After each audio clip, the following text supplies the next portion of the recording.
this is a 3 and here's my range, then you can say a 75 is this bottom end of the grade level and an 85 is this top end of grade level, but they're all considered grade level. So you just have to kind of use your professional judgment. The key is grade level. A 2 is anything below grade level. A 1 is I got nothing. Like, so, and I don't know if Leah, when you were in Alberta, did you mark provincial achievement tests at all? No? Yeah, so when we marked it, if there was nothing on the page, that was a 1. If there was something on the page, it was a 2. Right? And then a 3, fours are really obvious because 4s are like, yeah, this kid's like well on their way. And I kind of like, I think about it in terms of that gradual release, in terms of what's a 1, a 2, a 3, a 4. A 1, they can't write anything unless I'm there writing it for them and helping them think through it. Like they can't even tell me it and scribe it, right? But so you're going to have to use your professional judgment that way. And it's a real challenge for you guys because, first of all, you've got to use your professional judgment to say, what grade am I giving them? And a 1, 2, 3, 4 is much easier to justify than a 95 versus a 97%. So huge professional judgment on your part with respect to that. And then huge professional judgment with respect to what evidence of learning am I counting, and letting go of and this is so hard for me too, because I know when it came out to, like when I first started teaching, it was pretty easy. You popped in a mark and the program averaged it, and that's what the kid got at the end. If there was a 0, the 0 was averaged in. And then we went through the phase where it's no zeros, right? You cannot give a 0. So anything that was a 0 didn't get averaged in. So a kid who handed 2 really good assignments in often got a better mark than the kid who handed 10 mediocre assignments in under that model. So it took a lot of letting go for me, and then a lot of conversations with parents about how does, what happens with 2 versus 10. And it was interesting, Dylan, you might appreciate this conversation too. We had a little guy at Punashai High School who had some addiction problems in his family, and he missed 2 months of school. And he came back to school and attended every day, loved school, didn't love school, but attended every day, went to every class except one, would never go to that class. And so then we kind of came and did an academic wrap, to try and dig into why is it that he's not attending one class and he's attending all of the others. And so I had an interview with him. And what he talked about was that he had so many assignments that were outstanding that he was never going to catch up. So every class that he went to, he had to spend on past assignments that he missed the current ones. So he was catching up past ones, and the current ones were accumulating.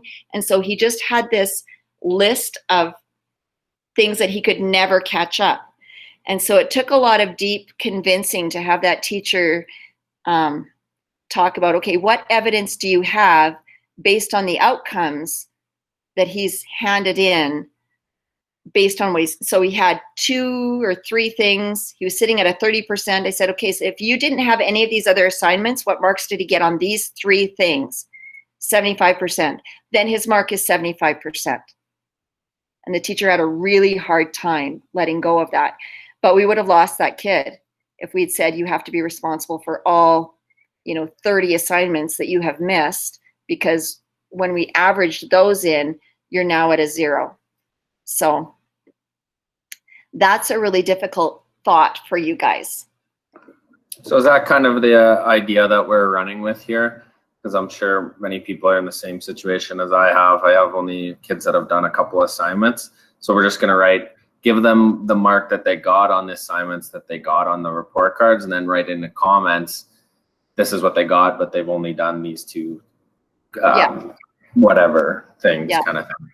Yeah. So based on the evidence that I have, and you got, maybe a couple of pieces of product, You also have conversations. You also have some observations based on the evidence that I have with respect to this outcome. This is the mark that they're getting.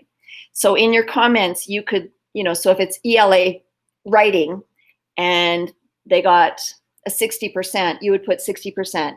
And then you'd say, these are the outcomes that this is addressing. Based on the evidence that I've been provided, this is a 60%. So, and then you would probably say, I would say, of course, I only have 2 assignments. Had I had more, I would be able to better gauge this, or, that kind of thing. So for this little guy that I was talking about, I talked to him about, okay, so you have 6 weeks till the end of the year, and these are the outcomes that you have left. So I sat down with the teacher and we said, okay, these are the outcomes that he's met with these 3 writing assignments, and he's getting a 65% on those because he's shown you that this is the level of attainment he has. And then he's got 6 weeks. Chances of him doing 10 more assignments for you is slim to none. So if there's 2 outcomes or 3 outcomes left, can you think of 1 or 2 of the assignments that he has missed that would cover these outcomes? And so the teacher selected 3, and I said to him, okay, dude, you have 3 assignments to finish till the end of the year to be able to move on to the next grade, and all you have to do is 3.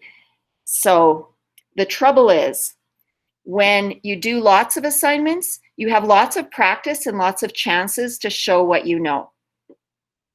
When you're only doing 3 assignments for 3 outcomes, you got 1 shot. So it better be your best work the first round, because you don't have time to be able to revisit it had you attended all the time, like with, and had you not skipped this class for this majority of this school year. Forget about the time that you had to be away.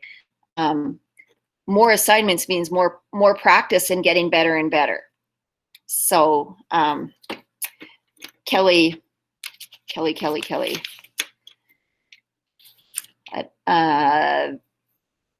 Help me out, Leah. He writes with Penny Kittle. Anyway, really well-known researcher. Like the teacher from Punachai? No. Oh. No. I'm talking about Penny Kittle and Kelly Gallagher. Kelly Gallagher says you have to do a whole lot of bad writing before you get any good stuff.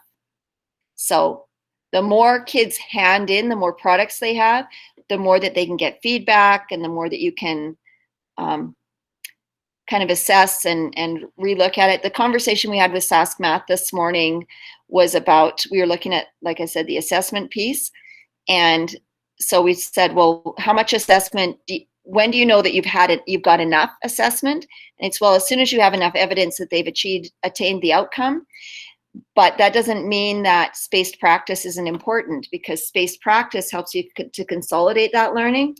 So where Karen, she might have an excellent writer who's achieved this outcome right away, she still expects them to do all their quick writes that are non-marked, non-assigned. And then every time she assigns a rating, she still expects them to jump in, because that helps us to have some consolidation of learning. So, and students that didn't demonstrate it at the beginning, if you only give them 1 assessment window, especially we were talking about math, and they didn't show it then, you kind of need to revisit it again to give them that opportunity to show you, now I understand it after I've learned these other things. Now it makes sense. It didn't make sense back here.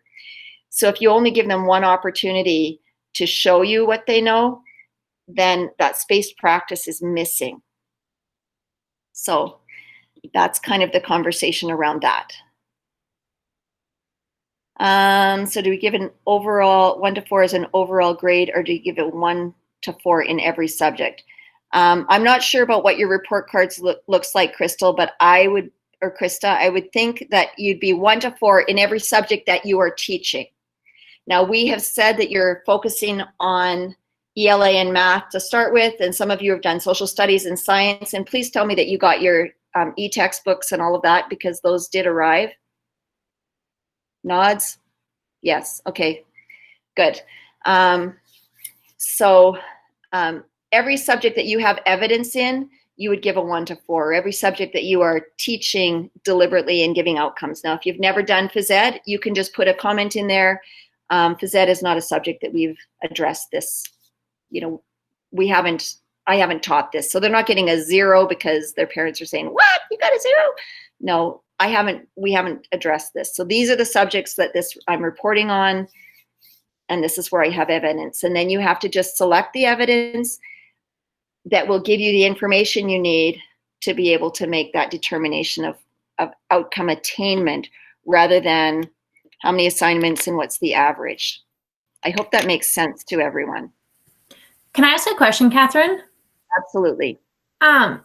Do we have any guidance yet about how we're getting the report cards? Like who is going to be putting them into a print to PDF document? Like, are we responsible for that? Or like I know here in Drake, our secretary and the principal do that, and it's like 8,000 clicks per report card. So like, are we going to have to figure out which clicks we're doing, or is somebody else doing that for us?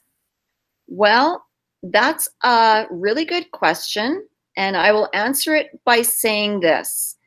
I had requested, and it was being considered, and I had thought actually was given a thumbs up to hire a part-time secretary for the Learning from Home school to do exactly that.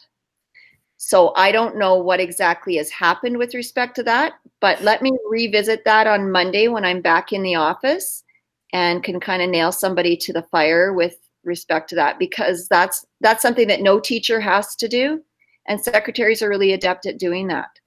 So, and you're not registered in your regular school, you're registered in the Learning from Home school. And so, like, unless Garth is doing it, which I don't think he has any idea how to do it either. I know that we have a couple of secretaries who are not on leave, but they're on, they can't be in the school because they're immune compromised. And there was some conversation around, this would be an ideal person because they're working from home anyway. And so it's only part-time, so we can do that quite easily is what I was told. But, that stuff changes when people forget, when I'm not in their face. So I will get back in somebody's face about that and talk about that with them. So one other thing I wanted, sorry, go ahead. No, I was just going to say that would be great, because that's stressing me out, the idea of me having to figure out which things I'm clicking and how I'm printing it to PDF. Like if we could have somebody who just gets it in a PDF for us and we just have to push it out to the families, that is best case scenario to me. So for you, it's actually a little bit easier because we do have a report card that we were sending home for kindergarten last year that was just, it looked like the LFH factors affecting student achievement document. So you could just highlight and print that out as a PDF. So that doesn't have to be printed from Aspen if we don't have a secretary. Everybody else, yeah, you're on your own. Just kidding.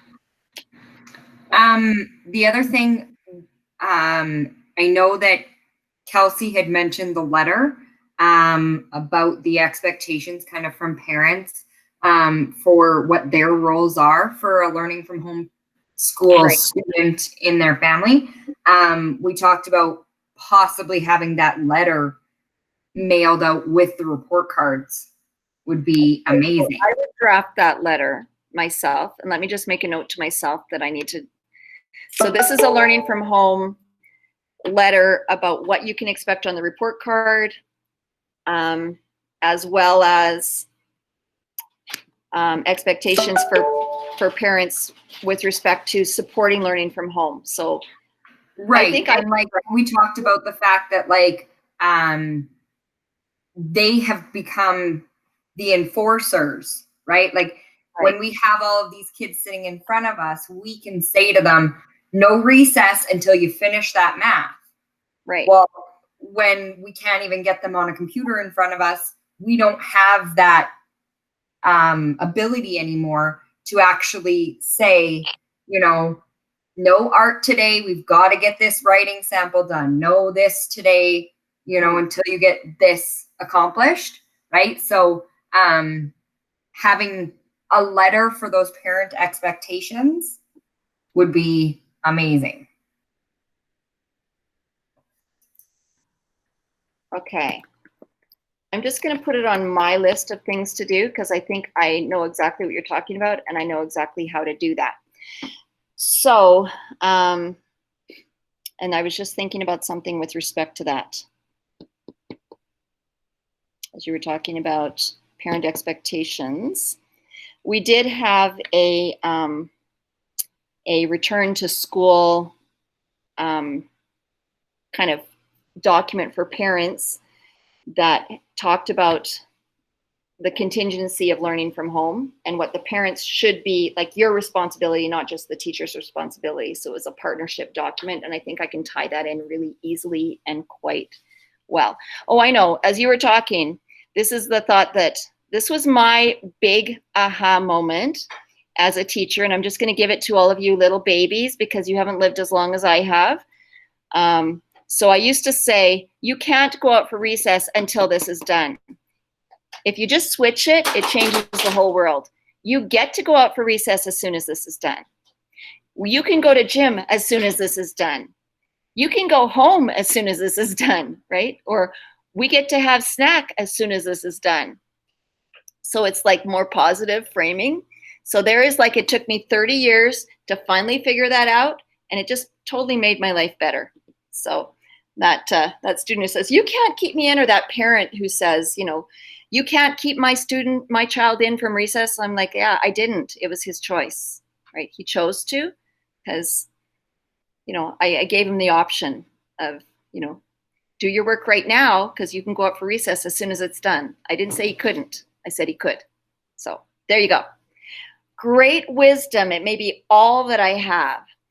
So then I was, while I was up here, I was talking to Sigmund Brouwer, and he mentioned that none of my learning from home teachers have tried his writing academy.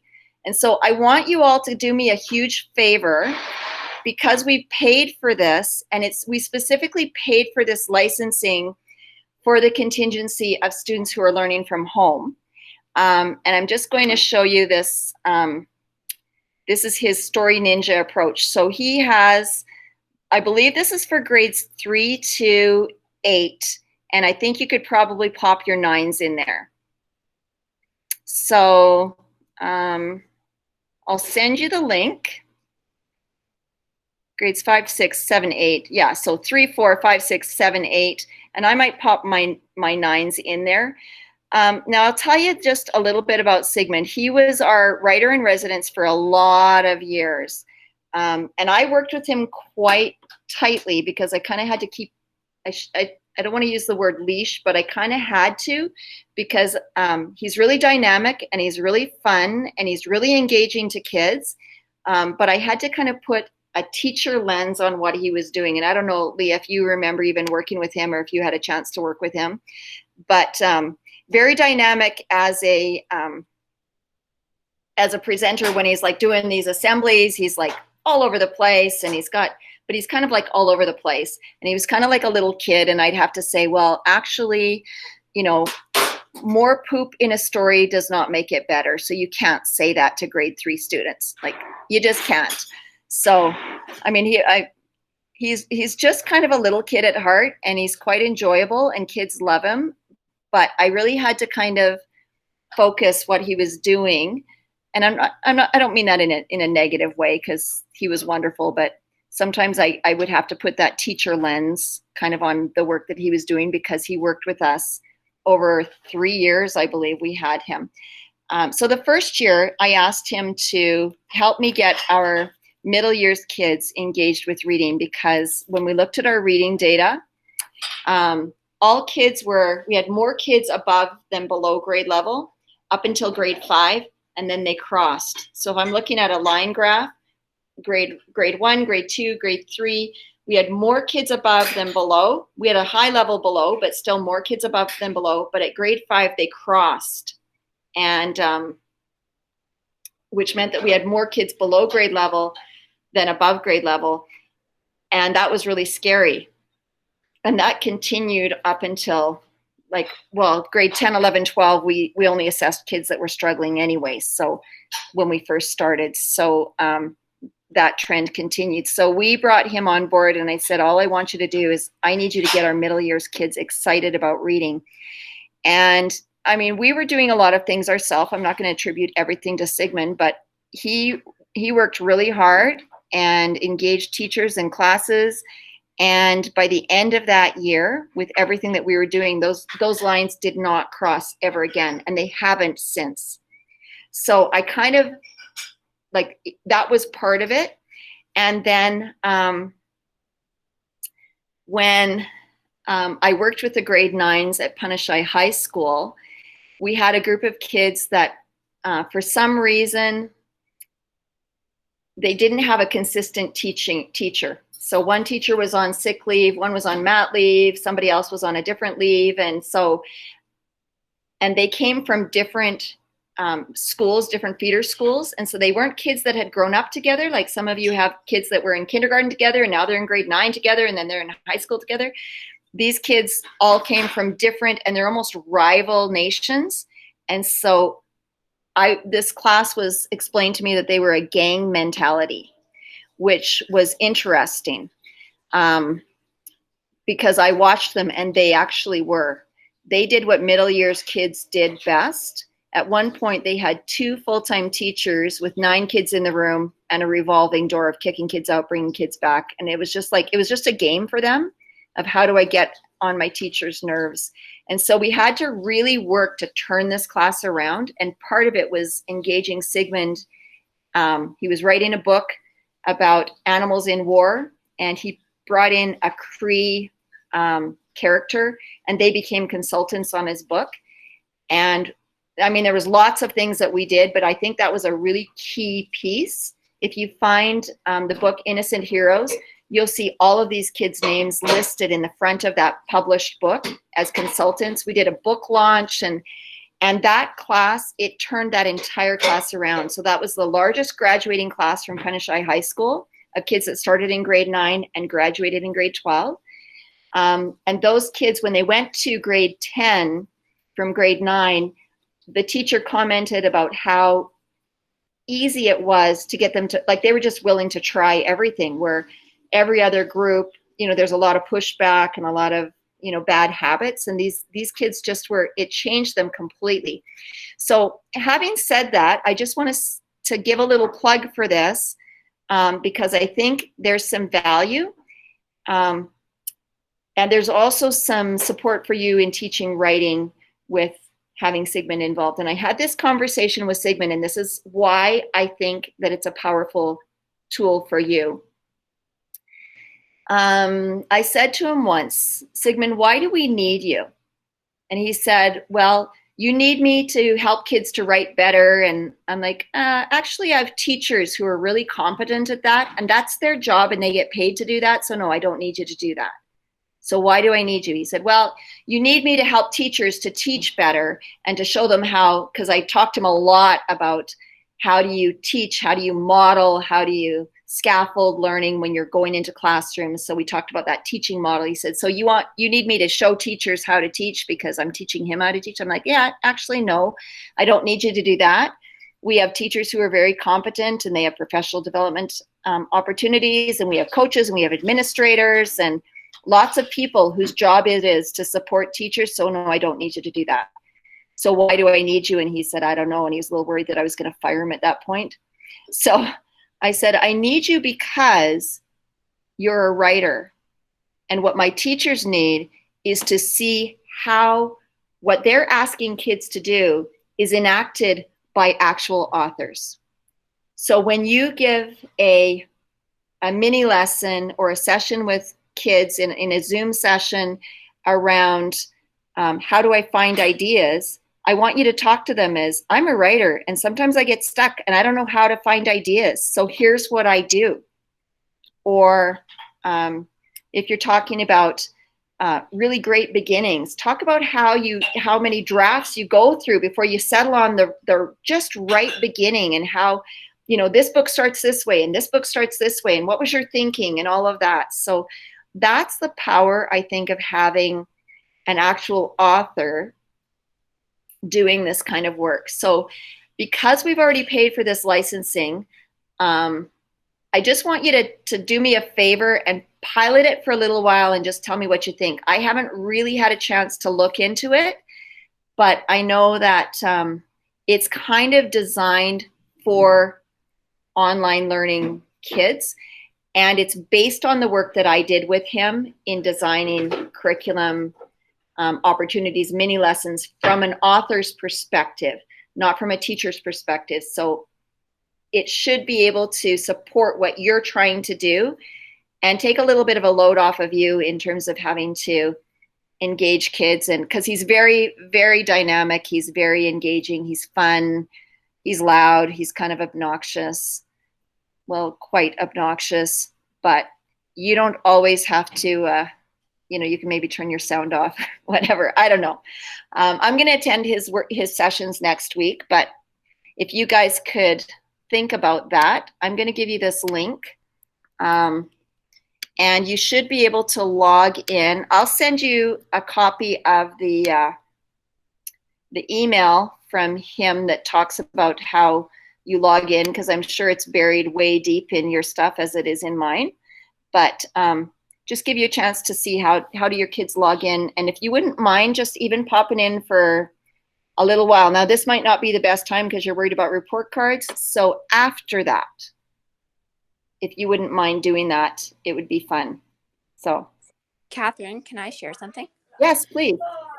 So I was getting my kids to watch the recordings, but they're really long for my grade 4s. And I'm finding the days that we do it, it's hard for them to then focus on the call with me too. And then one-on-one calls. So I'm wondering if there probably isn't a way, but if somehow the things he's saying, the things he's sharing, they're really valuable.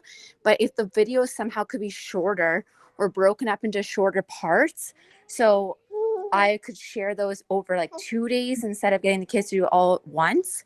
Because the times just don't work out for my students. So then I get them to do the recording, but then, they're long and the kids either don't finish them because they're really long, or it just doesn't work well for a day then.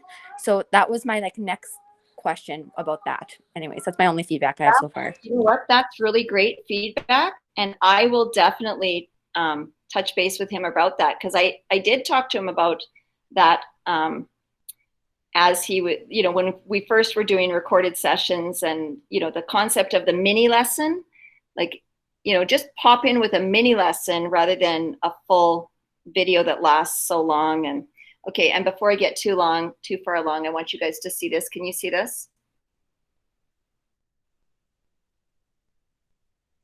I just wanted to share with you. This is what I've been doing. My little babies. That's Leland, Clifford, and Mabel. Aww. Yeah. Very Mabel's nice. funny, she has little old names for her kids, and she's a sweetheart. But this little Mabel, I thought, oh, that's such an old lady name, because that's my Aunt Mabel, right? That's how I think about it. But her little brother calls her Navy.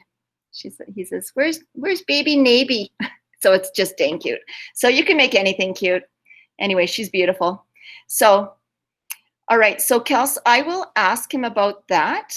About how can we, so you've been sharing the recordings, but not attending the sessions. Yeah, that's right. So, and I find too, the beginning part when he talks about all the things that you talked about that you'd asked him to do, that's great. And I wish I could take that part and put it into my lesson. And then I myself would explain the assignment, because the kids are used to the way I explain things. And when after listening to his video, they still had no idea what they were supposed to do. So it'd be nice to take that part that he's really good at and just share that part, and then have me share this second part, if that makes sense. I'm going to talk to him about that. What it might mean is that he sends it to me and I splice it for him, because, it's just what I do. But yeah, that's really good information. And the assignments, you're not tied to these assignments that he has. He's just, he's doing it for learning from home students as well as homeschool students. So homeschool students where parents don't have a curriculum, because that's they call their worksheets curriculum, not actual curriculum. But so then his assignments aren't necessarily things that you have to be tied to. But like I said, I need to kind of look at how this looks. So apparently I've got nothing but network errors, but He talks about the assignment that he attaches in his lesson. So it feels weird not to use the same assessment same lesson or assignment, because then the kids have sat there for that extra 20 minutes or 15 minutes listening to how to do that. So I feel like I have to do that part. That's why I mean, like, if we had that small mini, like, started the lesson somehow, it'd be awesome. Sure. I'm gonna give him that feedback and then ask. And like I say, you know, if this isn't a good time for you, like, don't stress about it right now. But I'd really like to, before I commit to more Horizon funds, to, like, we got a real deal on it this year. But if we end up, you know, learning from home, or some of our schools are, you know, maybe closing, like right now with the new guidelines that have come out, and all of the big high schools in Saskatchewan, or in Saskatoon and Regina, have actually gone to blended learning, where they've divided their population to reduce density. So kids are at school one day, at home one day, and so we've got half their schools in class one day and half the next day, and then they give them homework to do in the alternate days. It's kind of crazy, especially when you think about some of our kids who are already on the block system. So Krista, you can imagine teaching on the block system where you've got 6 weeks of instruction only, and it's already intense, and then seeing kids every other day, like, it would be insane. So hopefully we won't have to do that yet. But so cute baby Leah, almost as cute as mine, probably not as noisy. Okay, so that's all that I really had for you today. What I'd like to do on Monday morning is bring some of your data. I'd like to do a little bit of digging into data, what it is that matters about the assessments that we're doing, math assessments, as well as our OCA or FNP or EYE information, what data sources you have. And then let's start talking about differentiation in a deep way and what that looks like in learning from home.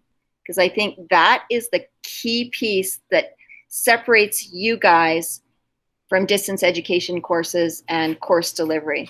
So if that's okay with you guys, I will send you the link at the end of today to meet on Monday morning.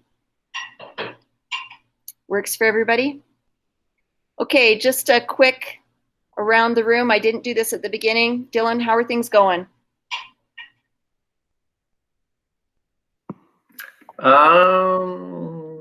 Not great. Attendance is dropping off a little bit, but I did pick up some distance ed courses now, so I'm also teaching History 10 as well. So I'm got my foot in a couple different rings right now. So yeah, we're going.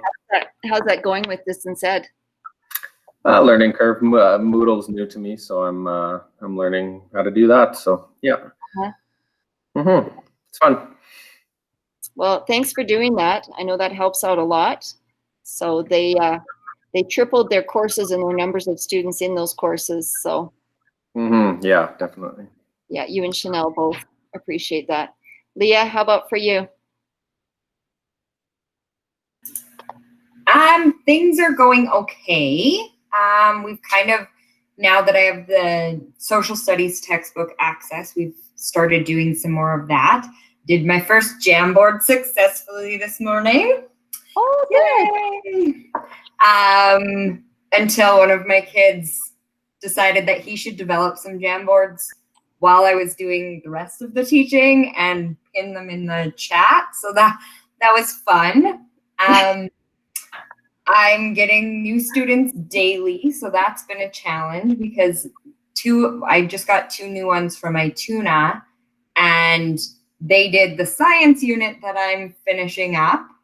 And they've done the math that I'm doing now and not the math that I did before.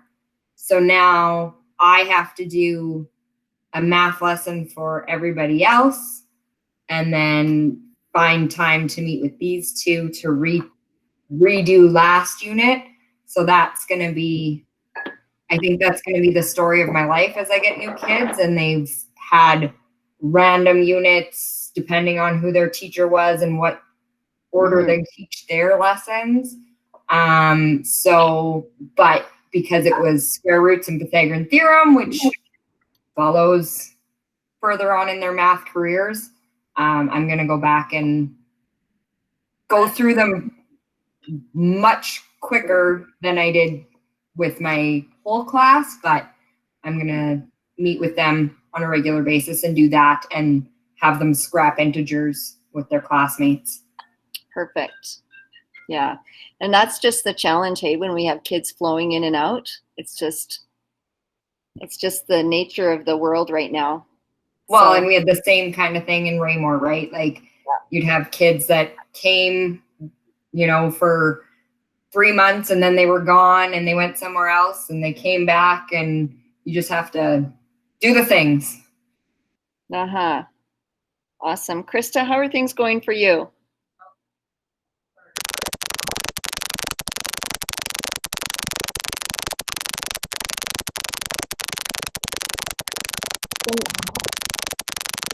Can you all hear her? Because I'm hearing a tick.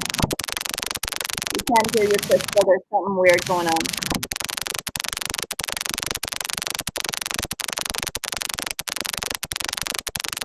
How about if you type it in the chat? Because that's really weird sound that we're getting. Sorry about that. I don't know what was going on there. It's about the same? Okay. What about your little guy that's from Shell? How's he doing? Or from Holdfast, pardon me, that, yes. Any better? No? Okay. We'll chat another time about that. Okay. Shaya, how about for you?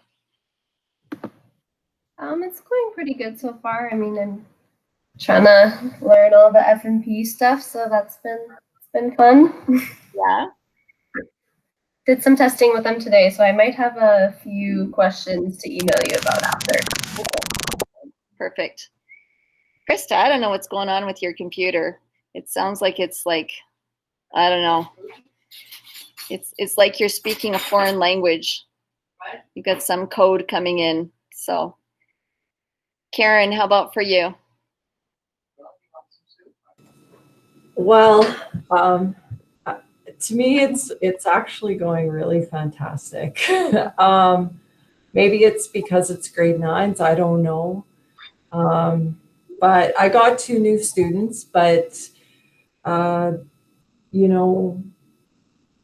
have most of my lessons recorded from before. So, with the math, I'm starting them right from the beginning. But with ELA, we're kind of developing it together, and they're starting kind of where we are right now. I've been experimenting with poetry and doing live lessons using Jamboard and Padlet and all kinds of different things. And, it's been going really good and we're having a lot of fun. Sometimes my math and my science lessons, because I'm so focused on ELA right now, they're a little bit more plain Jane, kind of do this, play this game, watch this video, do this assignment. But, and then whereas last week we did sort of these SD mysteries all week. So then last week math was really fun. So, or the week before math was really fun. So I don't know. I've got such a really good group of kids that they just talk and they share. This morning we used Google Drawing, and I drew an outline of a house and gave everybody a copy through Google Classroom, and they had to insert different pictures about their family home because we're doing identity. And I thought, oh, maybe if I get a couple kids to share, this will be great. But like 10 or 11 of them wanted me to share their houses. So, wow. Because they were so proud of their work, and it was just so exciting and so fun. And I mean, I have my handful of kids who aren't engaging, but I phone their parents every once in a while and I say, hey, do you want to join in? I'm going to keep emailing you everything. And yeah, we'll try. And I love the little chat thing, you know, like in the rooms and the chat in our email, because I have a couple of kids who don't answer emails. It's really hard to get a hold of them by phone, but they'll answer my chats, my little private chats with In the them. chat room.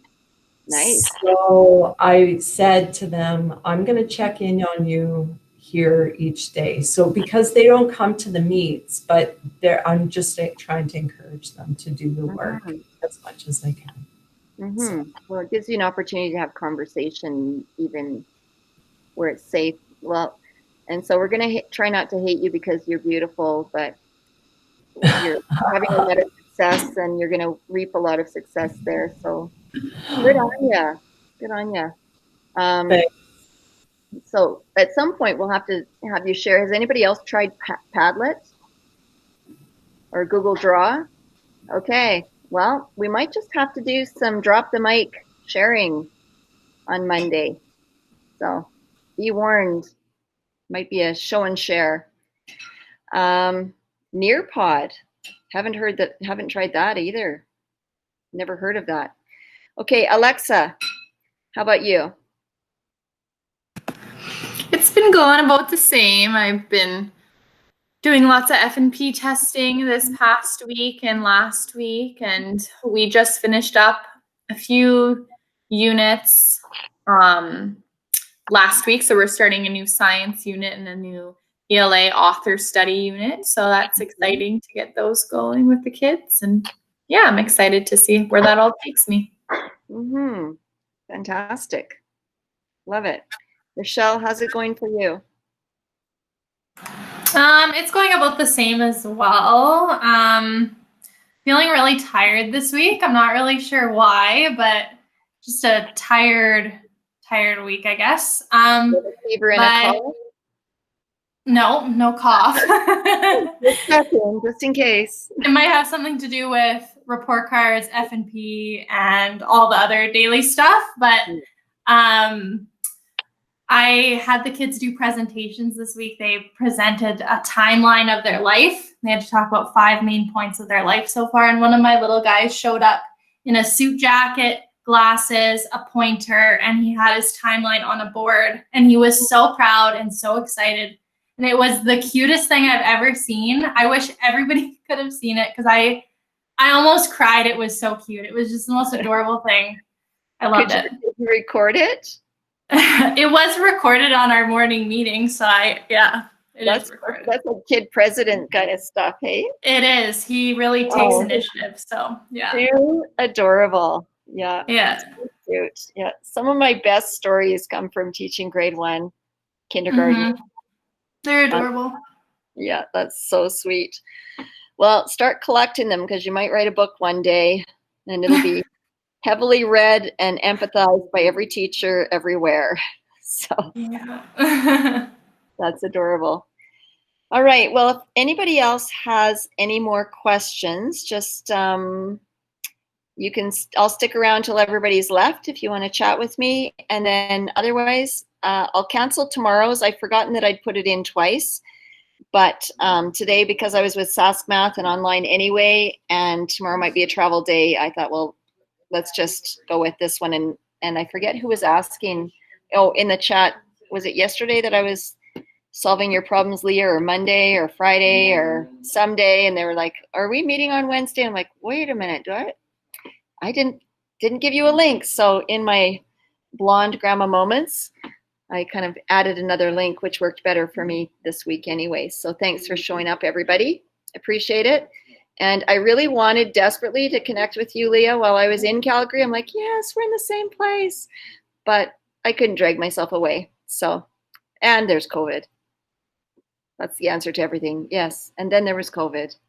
So, all right. I will look forward to seeing everybody on Monday morning and what we can share and learn then. Bring your best idea. We'll do a drop the mic share. Thanks, everyone. Thanks, Catherine. Bye, everybody.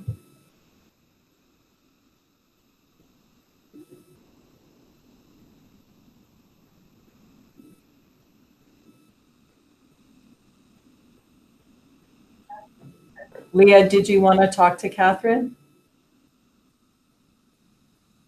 Your mic Oh, is off, love. I love your puppy. Oh, I know. He's pretty cute. Anyway, I was saying no, I didn't turn off my mic. My mouse had shut itself off, and so I'm like sitting here wiggling.